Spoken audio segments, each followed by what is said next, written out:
जय श्री हरि। पूज्य गुरुदेव के चरणों में प्रणाम। आज का प्रसंग निश्चय ही आपके नाम के, आपके द्वारा किए गए नाम जप के, भगवत स्मरण के, भगवत चिंतन के, मंत्र जाप के पूर्ण फल को प्रदान करने वाला होगा।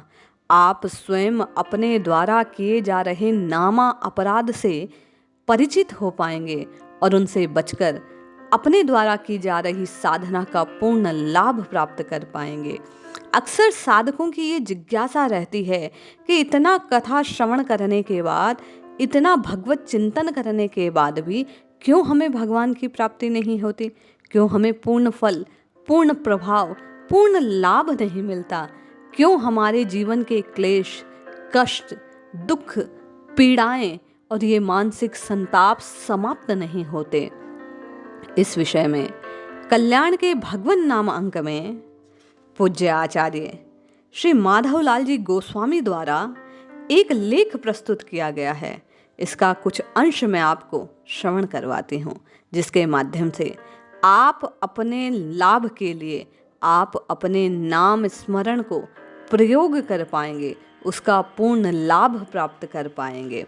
वे लिखते हैं कि एक बार मेरे पूज्य पिताजी द्वारा नित्य गोलोकवासी श्री द्वारकेश लाल जी महाराज से किसी ने पूछा कि महाराज, हम बरसों से भगवत कथा सुनते आए, अनेकों आचार्यों के महा अनुभवों को, विद्वानों शास्त्रियों द्वारा धार्मिक प्रवचनों को सुन चुके हैं, किंतु उसका असर हम पर क्यों नहीं होता?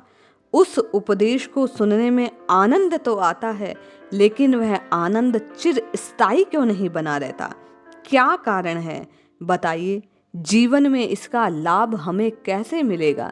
जिस आनंद के साथ संत व्याख्या करता है, संत अपने अनुभव को कहता है, नाम महिमा को बतलाता है, वही आनंद साधक द्वारा जीवन में किस प्रकार समाहित किया जाए, प्राप्त किया जाए और उसे चिरस्थायी बना जाए, इसके लिए क्या समाधान है? पूज्य महाराज जी कहते हैं, जैसे मिश्री अमृत रूप है, सभी लोग खाना चाहते हैं, किंतु वह मिश्री जब स्वस्थ और निरोग लोगों के द्वारा खाई जाए तो वह अमृत तुल्य है। यदि वही मिश्री ज्वरग्रस्त रोगी को खिलाया जाए तो उसे कड़वी लगेगी, जबकि मिश्री का तो स्वाद मीठा होता है। ठीक उसी प्रकार जब तक हम लोग सांसारिक बुखार में जकड़े रहेंगे, संसार से जुड़े रहेंगे, संसार को अपना माने रहेंगे, तब तक भगवत कथा रूपी अमृत हमें अच्छा नहीं लगेगा। एक बार को अगर वह हमें आनंद दे भी दे तो चिरस्थायी आनंद नहीं प्रदान कर पाएगा। जैसे बुखार वाले मुंह से सब कुछ कटु लगता है, कुछ मीठा खा भी लिया जाए तो उसका आनंद नहीं लिया जा सकता। वैसे ही जिस जीव को संसार रूपी ज्वर ने जकड़ रखा है, उसे कथा अमृत का पान कराने पर भी कोई लाभ नहीं होता। जब भगवत कृपा होती है तभी यह रोग का नाश संभव है, तभी यह रोग दूर हो सकता है। नित्य निरंतर कथा श्रवण करने का परिणाम ये होगा कि धीरे धीरे ये संसार व्याधि छूटने लगेगी, मन हरि के चरणों में लगन लगेगा।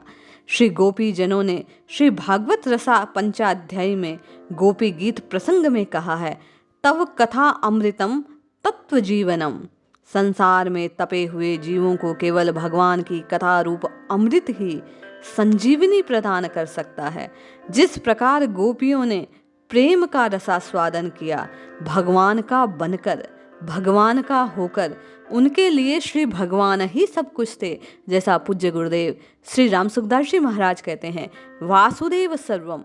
इस भाव को जब हम जीवन में धारण करेंगे, तब हम कथा रूपी अमृत का वास्तव में पान कर पाएंगे, उसके अमृतत्व को चख पाएंगे, उसके आनंद को जीवन में अनुभूत कर पाएंगे।